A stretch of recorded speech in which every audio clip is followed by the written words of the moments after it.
Cuando se iba cumpliendo el tiempo de ser llevado al cielo, Jesús tomó la decisión de ir a Jerusalén y envió mensajeros por delante. De camino entraron en una aldea de Samaria para prepararle alojamiento, pero no lo recibieron porque se dirigía hacia Jerusalén.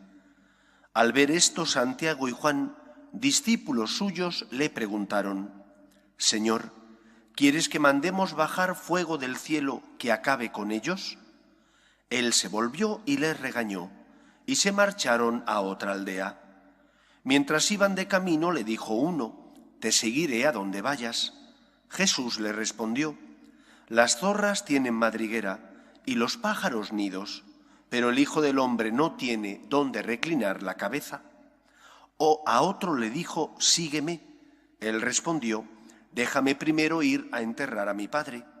Jesús le contestó: «Deja que los muertos entierren a sus muertos. Tú vete a anunciar el reino de Dios». Otro le dijo: «Te seguiré, Señor, pero déjame primero despedirme de mi familia». Jesús le contestó: «El que echa mano al arado y sigue mirando atrás no vale para el reino de Dios». Palabra del Señor.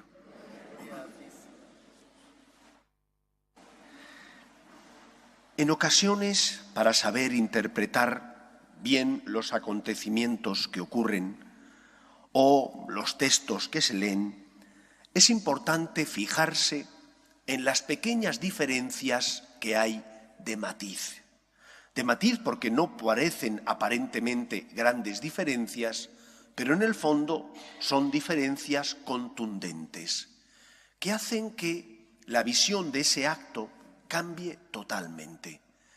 Hoy, tanto las lecturas como el Evangelio nos hablan de la vocación, de la llamada del Señor. Pero esa llamada, esa vocación que Dios dirige a cada uno de nosotros, según sea en la primera lectura o en el Evangelio, es distinta. Porque en la primera lectura es el profeta Elías el que llama para que sea profeta a Eliseo.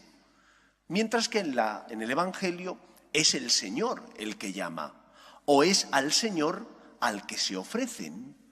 Mientras Elías permite que Eliseo marche a despedirse de sus padres, el Señor no lo permite.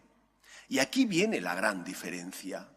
La diferencia está en quién llama y qué lugar debe ocupar en nuestra vida el que llama. Porque el que llama es Dios, nosotros tenemos que obedecerle. Porque no es un cualquiera, porque es el Señor y por lo tanto está en el primer lugar de mi corazón. La respuesta ante su llamada tiene que ser inminente. Mientras que cuando alguien que es como yo me llama, me pide ayuda, puedo tener otras obligaciones o tareas o cosas que hacer y a lo mejor lo que me pide, que es bueno, tiene que esperar. La diferencia de matiz es que es Dios el que llama. Y si es Dios el que llama, tengo que responder inmediatamente porque Dios es el Señor. Esa es la primera enseñanza de este Evangelio. Elías permite que Eliseo se marche a despedirse de la familia. El Señor no permite que aquel que le dice déjame primero ir a despedirme de mi familia, lo haga. Porque Elías es un ser humano, Cristo es el Señor, el Hijo de Dios, el Todopoderoso. El pecado de nuestros primeros padres, de Adán y Eva, fue un pecado de soberbia. Instigados por el demonio, la Iglesia siempre ha enseñado que Satanás existe y que Satanás es aquel ángel caído, Luzbel, que se rebela contra Dios porque quiere ser como Dios y que después de perder la batalla contra Dios, Miguel es el que lucha diciendo ¿quién como Dios? Después de perder la batalla, él viene a la tierra a tentar a los hombres. Pues el pecado de nuestros primeros padres es el pecado de la soberbia, de querer ser como Dios porque Satanás les tienta y les dice, no podéis comer del árbol del bien y del mal porque si coméis seréis como dioses. Y por eso el Señor os prohibió comer de ese árbol. El pecado consiste en considerar a Dios como mi adversario o el adversario de los que están a mi lado. Y no es así. El Evangelio de hoy, la Escritura, nos enseña que Dios es el Señor. Pero que Él sea el Señor no implica que nosotros no tengamos libertad. No implica que porque tú ames y sigas al Señor, eso vaya o redunde en no beneficio, sino en quitarle a los demás algo que le podrías dar. Al contrario, Dios es el garante del derecho de los demás. Dios no compite con tu familia, como no compite contra ti mismo. Dios es el que garantiza tu verdadera libertad y por lo tanto la seguridad y la justicia del que está a tu lado. Estando Dios en el primer lugar de nuestro corazón, respetando los derechos de Dios, respetaremos también a los que sufren y pasan por nuestro lado. Respetaremos los derechos de las personas con las que compartimos nuestra vida. ¿Qué nos enseña, por tanto, el Evangelio de hoy?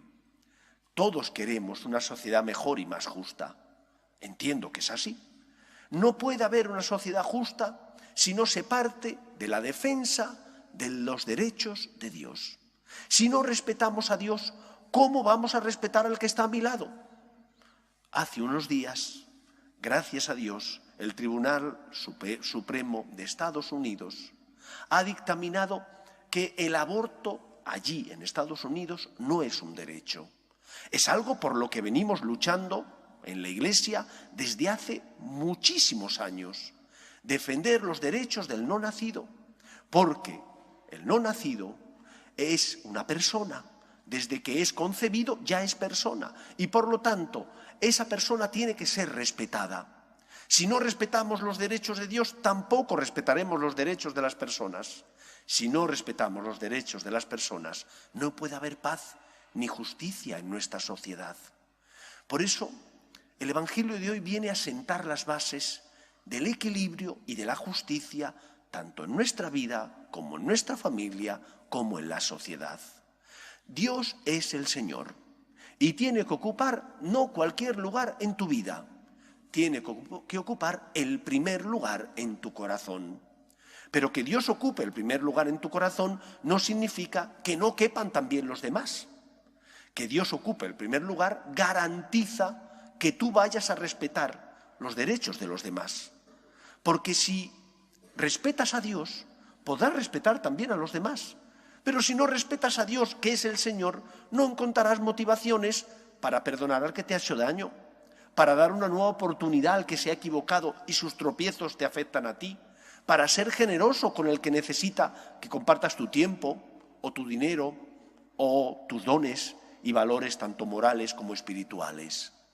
Respetando a Dios, todo queda en equilibrio. Dios no es tu competidor, al contrario, Dios es el garante de tu libertad y por lo tanto de tu felicidad. Por eso envió a su Hijo al mundo, para pagar Él la deuda contraída por tu pecado y de esa manera restablecer en ti aquello que el pecado original te había quitado. El pecado original rompe el equilibrio, esa justicia original en la que Dios crea a nuestros primeros padres. Ese pecado original rompe ese equilibrio, pero el amor de Dios, hecho carne en Cristo, restablece ese equilibrio enviándonos a su Hijo Jesús, que paga la deuda contraída por nuestro pecado y que nos injerta en la vida divina, haciéndonos hijos adoptivos de Dios Padre. Da, por tanto, en primer lugar, el lugar que le corresponde a Dios en tu vida, que no puede ser cualquier lugar, tiene que ser el primero.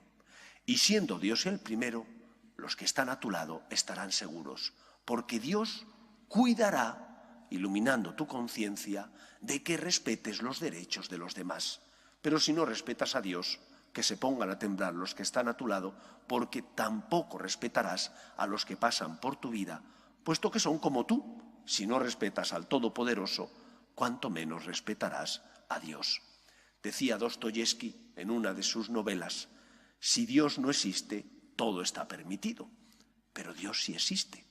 Es el Señor y Creador de todo, y por lo tanto nosotros que nos hemos encontrado con Él tenemos que aprender a darle no cualquier lugar, sino el primer lugar en nuestro corazón. En segundo lugar, destierra esa imagen de que Dios compite con los tuyos. Dios no compite, Dios ama. Y porque Dios ama, solo desea lo mejor para ti. Por eso ilumina tu corazón, para que hagas el bien y evites el mal. Por eso es importante que cuando nosotros escuchamos lo que el Señor nos dice, seamos obedientes, hagamos caso a lo que el Señor nos pide, porque el Señor lo que nos pide, nos lo pide por nuestro bien. ¿Cómo Dios va a querer tu mal si envió a su único Hijo por ti? Si permitió que subiera a la cruz y derramara su sangre para salvarte, ¿cómo no te va a amar? Aquello que te pide, aunque tú no lo entiendas, te lo pide por tu bien. Fíate de Él. Y cuando no comprendas, cuando no entiendas por qué el Señor permite algo negativo o doloroso en tu vida, mira la cruz de Cristo. Porque cuando contemplas la cruz de Cristo, entonces entiendes lo mucho que Dios te ama. Recuerda que Cristo se queda en la Eucaristía, encarcelado bajo las apariencias del pan y del vino, para encontrarse contigo y ser tu alimento. Tienes pruebas para creer. Lo que tienes que hacer es no olvidar los momentos de luz, que son aquellos momentos donde has sentido el amor de Dios, donde has experimentado la cercanía de aquel que es el Todopoderoso, pero que se hace pobre y pequeño para cargar con nuestra cruz y consolarnos. Démosle a Dios el primer lugar en nuestro corazón. Fíate de Él. ¿Cuántos problemas de fe en personas que aparentemente tienen fe? ¿Por qué? Porque a lo mejor su fe está mal construida. Está basada en que solo vienen para pedir o cuando tienen que pedir. Y yo no tengo que venir solo cuando tengo que pedir. Yo tengo que venir porque hay alguien que me espera, que es Dios, que me ama y que me quiere. Y necesito corresponderle. Y cuando no comprenda los planes de Dios, los momentos difíciles de la vida, como María, me fiaré de Él. María es modelo para nosotros. María no entendió tampoco los planes del Señor cuando le dijo aquello de que iba a ser la madre del Salvador. ¿Pensáis que ella entendió en su conjunto en qué consistía aquel plan de Dios? Y cuando su hijo está en la cruz, después de haber sido perseguido, de haber sido masacrado, ajusticiado injustamente, ¿pensáis que María entendió? María no comprendió los planes de Dios, pero le habían enseñado sus padres, que eran judíos y que habían vivido la fe en Yahvé, la fe del Antiguo Testamento, que Dios es fiel, es el Señor y cumple siempre su palabra. Y aunque ella no entendía por qué, se fió de Dios. Cuando tú no comprendas por qué, fíate de Dios. Mira la cruz de Cristo. Si le has dado ese primer lugar en tu corazón, aunque no comprendas, como dice Pascal, el corazón te dará razones que la razón desconocen. El corazón te dará fuerzas para confiar y seguir lo que el Señor te dice, aunque a veces no comprendas sus planes. ¿Por qué lo haces? No porque comprendas a Dios, sino porque sabes que es el Señor, que Él te ama y que te puedes fiar, porque Dios cumple siempre su palabra. Que nuestra fe esté basada en que hemos conocido al Señor. No es un cualquiera, es el Todopoderoso. Se merece el primer lugar en mi corazón, se merece también que me fíe de Él, aun cuando a veces no comprendo sus planes. En esos momentos, la obediencia ante aquel que entregó su vida por mí para recuperar la nuestra. Que el Señor nos ayude.